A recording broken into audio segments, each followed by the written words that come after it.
What's up, guys? We're gonna bro beats. Today I'm gonna be showing you guys a setting you can use to make all of your drums hit 3 times harder. If you guys haven't subbed already, make sure that sub button because it does help me out a lot. So let's hop right into it. So if you've used any older version of FL, you should know what these are. So here I have a kick in an 808 and I'll just play it. All right, not too bad. So the effects that you want to go and use are called these pre-computed effects. Now what these are basically just the legacy effects. If you still use FL11, you should know what these are. All right, now a quick tip, just real quick, if your kick and 808 isn't sounding too well together, what you can do is click reverse polarity either on the kick or on your 808, and then they should mesh a little bit better. Okay, so but let's go into these effects. So what you want to do is basically just click this icon right here and it'll take you to this screen. Now the one that people want is this boost the gain, and you can see what it does. Okay, this is how you get some of those 808s you see in the kit that are super loud and really punchy, right? But usually it will look something like this, right? But just be careful because the higher you go, the more distorted you get. So we can just play it. You can see how it can get very distorted. But some people might really like that sound, right? So now if you come here and clip it, it'll give you a slightly different sound because it's clipping all the audio within that range. So here I'll clip it. Right now you got some really nice 808.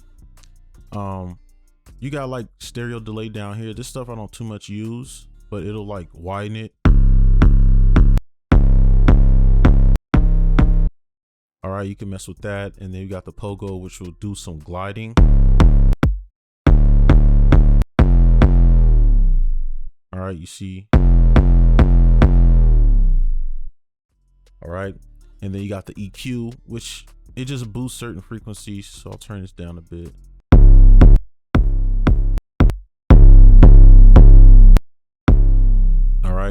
And then this ring modulator, I don't too much mess with this, but if you pull it about right here on down, you'll kind of be able to mess with the frequencies with the 808.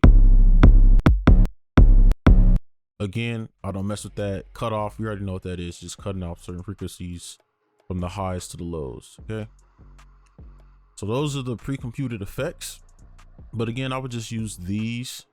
All right, so if you got an 808 that sound kind of like this, but I prefer my samples to be like this because I have control.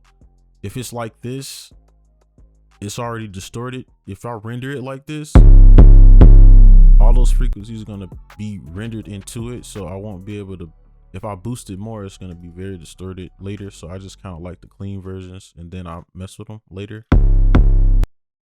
All right, and then the same with the kick.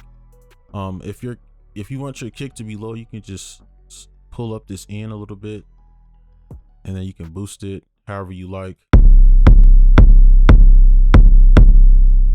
All right, so that's pretty much it.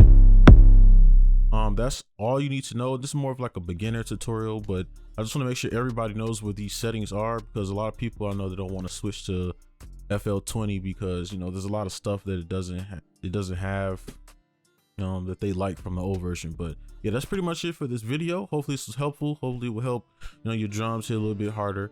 And yeah, make sure you guys like, comment, subscribe if you are new, and I'll see you in the next one. Peace.